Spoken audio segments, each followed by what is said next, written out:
Lors du sommet 2012 des dirigeants du G20 à Los Cabos, au Mexique, la Chine s'est engagée à prêter près de 43 milliards de dollars américains au Fonds monétaire international. Selon les économistes, tandis que les Chinois souffrent d'une haute inflation et que plus de 100 millions d'entre eux vivent dans la pauvreté, la Chine n'aurait pas dû promettre plus de 4 fois les fonds consentis par les autres pays du BRIC. C'est le sujet de notre dossier interdit du jour. Les nations autour du monde prêtent un total de 456 milliards de dollars américains au Fonds monétaire international. Le prêt de la Chine arrive troisième seulement après le Japon et l'Allemagne. La Chine se hisse à presque 50% de la contribution totale, soit près de 90 milliards de dollars américains, engagés par les marchés émergents.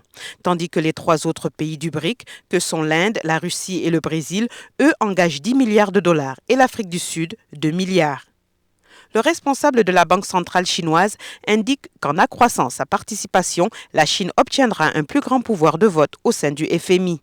Toutefois, on peut aussi se demander si cette promesse est raisonnable considérant que plus d'une centaine de millions de Chinois souffrent de pauvreté, d'une grave inégalité et d'un fort taux d'inflation dans toute la Chine. Xie Tian, professeur en marketing de l'Université de Caroline du Sud, commente qu'en tant que membre du G20, la Chine se doit de contribuer au fonds d'urgence du FMI pour aider à résoudre les risques et les défis auxquels fait face l'économie mondiale. Toutefois, elle n'a pas besoin d'engager plus de 4 fois la contribution de n'importe quel autre pays du BRIC. Cela a un prix d'utiliser une telle quantité de réserves de change. 作为的外汇占款的一部分呢，实际上呢导致了中国的那个巨大的通货膨胀。那就是说，这中国老百姓还在承受高度的通货膨胀的这个时候，中国政府去拿出这么多钱来援救其他国家，而那些国家呢，实际上呢比中国人民呢，也是生活的要富裕、要幸福得多，这算是蛮不公平的。 Selon le rapport de développement durable 2012 sur la Chine de l'Académie des sciences chinoises, avec $1 américain par jour ou un revenu annuel de moins de 2300 yuan, il y a environ 128 millions de Chinois vivant dans la pauvreté, ce qui signifie qu'un Chinois sur 11 est pauvre. Xie Tiang ne croit pas à l'exactitude de ces données. 中国实际上比1亿人在低这个贫困线这边。中国科学院所谓的1亿美元贫困线以下的那个1.28亿，我觉得根本不止于此。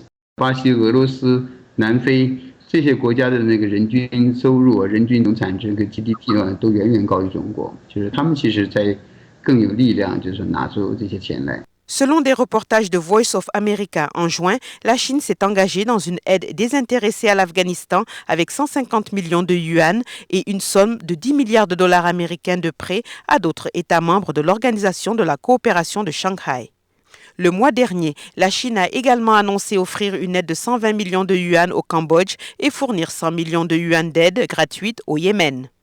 Xie Tiang a souligné que le régime communiste a commencé son aide financière depuis les années 70 pour favoriser les pays dictatoriaux, parmi lesquels la Corée du Nord. Ce geste n'est pas comme de la charité, mais bien pour gagner de l'influence aux Nations Unies en attirant des partenaires luttant contre les pays démocratiques. 看看这个中共最近这些年。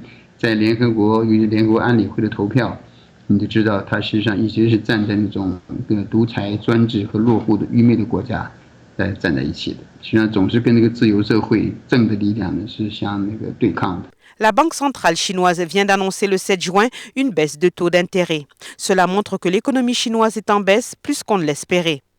Le journal français Le Monde a rapporté que selon une analyse d'experts, le ralentissement de l'économie chinoise est devenu une des principales préoccupations de l'investissement mondial. Pour la toute première fois, les États-Unis n'ont pas pu participer au prêt au FMI et ont par conséquent été critiqués par le média d'État communiste. Cependant, le journal du peuple a aussi admis que le régime communiste s'était engagé pour 50 milliards de dollars US au FMI en 2009, mais n'en a contribué que 5,7 milliards. Cette fois-ci, le régime communiste continue à participer au FMI sous la forme d'accroître le prêt d'urgence. La somme de 43 milliards n'est de nouveau qu'un nombre. La question est si les communistes chinois s'y tiendront-ils vraiment. Dossier interdit, NTD.